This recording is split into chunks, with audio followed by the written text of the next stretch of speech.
اعوذ باللہ من الشیطان الرجیم بسم اللہ الرحمن الرحیم۔ شروع اللہ کے بابرکت نام سے جو بڑا ہی مہربان اور نہایت رحم کرنے والا ہے۔ ناظرین، آج کی ویڈیو میں ہم حضرت بی بی فاطمہ الزہرا سلام اللہ علیہ کی وفات کا واقعہ بیان کریں گے، لہذا ویڈیو کو اینڈ تک ضرور دیکھیے گا۔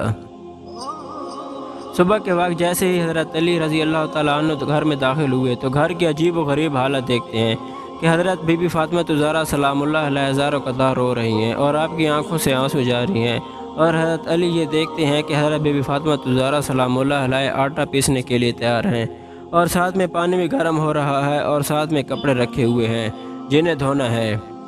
حضرت علی یہ دیکھ کر حیران ہو جاتے ہیں کہ اس سے پہلے یہ منظر پہلے کبھی نہیں دیکھا تھا۔ یہ صبح فجر کے وقت کیا عالم ہے کہ تم رو رہی ہو اور یہ ساری چیزیں تیار کر رہی ہو۔ بس حضرت بی بی فاطمہ الزہرا سلام اللہ علیہ زاروں قطار رونے لگتی ہے اور رو رو کر کہتی ہیں کہ میں آپ کو کیا بتاؤں کہ رات کو میں نے ایک خواب دیکھا ہے کہ میرے ابا جان جناب محمد رسول اللہ کسی چیز کو تلاش کر رہے ہیں۔ حضرت بی بی فاطمہ الزہرا سلام اللہ علیہ فرماتی ہے کہ میں نے خواب میں اپنے والد سے پوچھا کہ ابا جان آپ کیا چیز تلاش کر رہے ہیں؟ میرے ابا جان نے کہا کہ فاطمہ بیٹی میں تجھے ہی تلاش کر رہا ہوں۔ روایت کے اندر آتا ہے کہ حضرت بی بی فاطمہ الزہرا سلام اللہ علیہ یہ خواب بتاتی ہے اور اس کے بعد حضرت علی رضی اللہ تعالیٰ عنہ سے فرماتی ہیں کہ علی آج یہ میرا آخری دن ہے۔ میرے والد نے مجھے بتا دیا کہ اب میں کچھ ہی دیر میں اللہ کو پیاری ہونے والی ہوں اور یہ میرا آخری وقت ہے۔ حضرت علی کرم اللہ تعالیٰ وجہ الکریم فرماتے ہیں کہ اے فاطمہ، ابھی تمہارے والد کو انتقال ہوئے 6 مہینے بھی نہیں گزرے، ابھی ان کا غم ہمارے دل کے اندر ہے، اگر تیرا انتقال ہو جائے گا تو ہم اس غم کو کیسے برداشت کریں گے؟ حضرت بی بی فاطمہ الزہرا سلام اللہ علیہ فرماتی ہیں کہ جس طرح میرے ابا جان کی وفات پر آپ نے صبر کیا تھا، میری وفات پر بھی آپ ویسا ہی صبر کریں۔ تھوڑی ہی دیر میں حضرت بی بی فاطمہ الزہرا سلام اللہ علیہ کی طبیعت خراب سے خراب تر ہونے لگتی ہے اور بخار ہونے لگتا ہے، اور حضرت بی بی فاطمہ الزہرا سلام اللہ علیہ چکی کاٹ رہی ہیں۔ حضرت علی ان کے ہاتھوں کو پکڑ لیتے ہیں کہ اب بس کرو، آج تمہارا آخری دن ہے، تم ہمیں چھوڑ کر جانے والی ہو، یہ چکی کو پیسنا، یہ کپڑے دھونا، یہ پانی گرم کرنا، یہ سب تکلیفیں کیوں اٹھا رہی ہو؟ حضرت بی بی فاطمہ الزہرا سلام اللہ علیہ رو رو کر کہنے لگتی ہے مجھے تمہارا بھی حق ادا کرنا ہے اور مجھے میرے بیٹے حسن و حسین کا بھی حق ادا کرنا ہے۔ میں دنیا سے چلی جاؤں گی، میں چاہتی ہوں کہ چکی پیس کر جاؤں، کپڑے دھو کر جاؤں، اپنے بچوں کو نہلا کر جاؤں، تاکہ میرے انتقال کے بعد آپ کو کسی کے سامنے ہاتھ نہ پھیلانے پڑے۔ حضرت علی بی بی فاطمہ کا ہاتھ پکڑ کر کھڑا کرتے ہیں۔ حضرت علی رو رہے ہیں، حضرت بی بی فاطمہ بھی رو رہی ہیں۔ اتنے میں 2 پیارے بچے حسن و حسین بھی گھر میں داخل ہوتے ہیں۔ حضرت بی بی فاطمہ الزہرا سلام اللہ علیہ اپنے دونوں بچوں کو سینے سے لگا لیتی ہیں۔ حضرت علی بھی رو رہے ہیں، حضرت بی بی فاطمہ بھی رو رہی ہے۔ ان کا رونا دیکھ کر وہ معصوم بچے بھی رو پڑتے ہیں اور اپنی ماں سے پوچھتے ہیں کہ اماں جان آپ کیوں رو رہی ہیں، اور اپنے والد سے پوچھتے ہیں کہ ابا جان آپ کیوں روتے ہیں۔ حضرت علی کوئی جواب نہیں دیتے۔ حضرت بی بی فاطمہ الزہرا سلام اللہ علیہ اپنے بچوں سے کہتی ہیں تم اپنے نانا کی قبر پر چلے جاؤ۔ روایت میں آتا ہے کہ امام حسن اور امام حسین علیہ السلام جناب محمد رسول اللہ صلی اللہ علیہ وآلہ وسلم کی قبر پر چلے جاتے ہیں، وہاں جا کر بیٹھ جاتے ہیں، تبھی اندر سے آواز آتی ہے اے میرے پیارے بچوں، تم واپس اپنی ماں کے پاس چلے جاؤ، میرے پاس تو تم آتے ہی رہو گے، لیکن آج اپنی ماں کو دل بھر کے دیکھ لو، آج کے بعد تمہیں تمہاری ماں کہیں نظر نہیں آئے گی۔ اب یہ بات حسن و حسین کے کانوں میں پڑتی ہے تو وہ دوڑے ہوئے گھر چلے جاتے ہیں اور اپنی ماں کے سینے سے لا کر زاروں قطار رونے لگتے ہیں۔ حضرت علی بھی رو رہے ہیں، حضرت بی بی فاطمہ بھی رو رہی ہیں، امام حسن اور امام حسین بھی رو رہے ہیں۔ اتنے میں حضرت بی بی فاطمہ سلام اللہ علیہ کی طبیعت اور زیادہ خراب ہونے لگتی ہے۔ وہ حضرت علی کو اپنے پاس بیٹھا کر 3 باتیں کہتی ہیں۔ پہلی بات یہ کہ اگر میں نے آپ کے ساتھ کوئی بھی گستاخی کی ہو، آپ کی خدمت میں کوئی کوتاہی کی ہو اور آپ کی نافرمانی کی ہو اور آپ کا کوئی حکم نہ مانا ہو تو مجھے معاف کر دیجیے گا۔ حضرت علی رو کر کہتے ہیں کہ اے فاطمہ، تو نبی کی بیٹی ہے، تو نے اپنا حق پوری طرح سے ادا کیا ہے، میں تم پر راضی ہوں، مجھے تم سے کوئی گلہ نہیں۔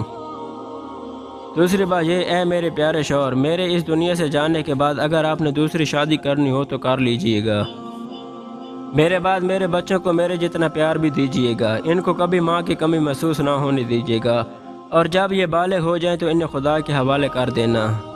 تیسری بات سن کر آپ بھی حیران ہو جائیں گے، آپ فرماتی ہیں کہ جب میرا انتقال ہو جائے تو کسی کو نہ بلانا۔ حضرت علی بڑے جوش میں آ جاتے ہیں اور کہتے ہیں کہ تو نبی کی بیٹی ہے، اور کہتی ہے کہ کسی کو نہ بلانا، میں تو سارے مدینہ والوں کو بلاؤں گا۔ حضرت بی بی فاطمہ زہرا سلام اللہ علیہ اشارے سے کہتی ہیں، نہیں، میرے جنازے میں کسی کو نہ بلانا، میرے جنازے میں صرف آپ ہوں گے اور میرے یہ 2 معصوم بچے ہوں گے، ان کے علاوہ میرے جنازے میں کوئی نہ آئے۔ حضرت علی رضی اللہ تعالیٰ عنہ پوچھتے ہیں، آخر وجہ کیا ہے؟ حضرت بی بی فاطمہ سلام اللہ علیہ ہزاروں قطار رونے لگتی ہے اور رو رو کر کہنے لگتی ہے کہ میرے والد نے مجھے کہا تھا بیٹی پردے میں رہنا، میں نے اپنے والد کی بات کو پورا کر دیا اور زندگی میں کسی خیر مرد نے میرے بدن کو نہیں دیکھا، اور میں چاہتی ہوں میری موت کے بعد بھی کوئی میرے بدن کو نہ دیکھے، کسی غیر مرد کی نظر مجھ پر نہ پڑے، جب شام ہو جائے، اندھیرا ہو جائے، آپ مجھے تب دفن کر دیجئے گا۔ یہ الفاظ کہہ کر حضرت بی بی فاطمہ ایک بات اور کہتی ہے کہ میں نے آج روزہ رکھا تھا، میرے ابا جان نے مجھے میرے خواب میں آ کر یہ کہا تھا، اے فاطمہ تو سحری علی کے دسترخوان پر کرنا اور افطار کرنا میرے ساتھ۔ یہ بات کہہ کر حضرت بی بی فاطمہ اپنے خالق کی حقیقی سے جا ملتی ہیں۔ حضرت بی بی فاطمہ سلام اللہ علیہ کو کفن پہنایا جاتا ہے۔ روایت کے اندر ہے کہ وہ عجیب و غریب منظر تھا کہ جب حضرت بی بی فاطمہ سلام اللہ علیہ کا جنازہ اٹھا، 6 ماہ پہلے ہمارے نبی صلی اللہ علیہ وسلم کا جنازہ اٹھا تھا، اس وقت پورے مدینے نے غم منایا تھا، اب 6 ماہ بعد اس کی پیاری لاڈلی بیٹی خدا کو پیاری ہو جاتی ہے۔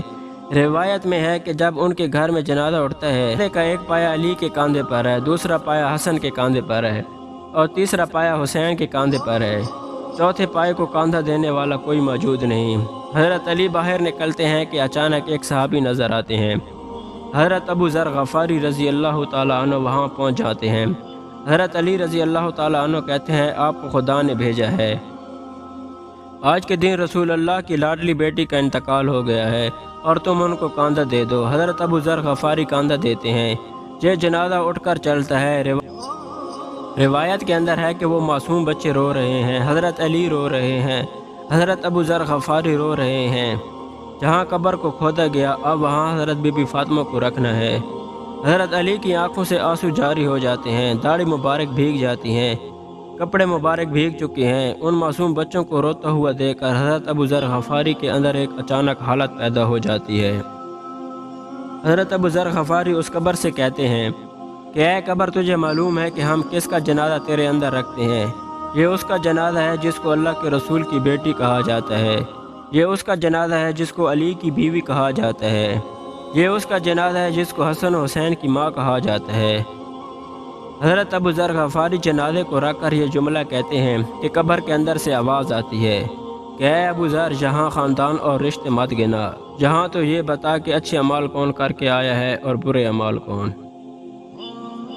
میرے محترم عزیز دوستو، یہ جو جملہ قبر سے نکلا تھا یہ حضرت بی بی فاطمہ کے لیے نہیں تھا، کیونکہ حضرت بی بی فاطمہ بخشی ہوئی اللہ کی ایک نیک بندی ہے۔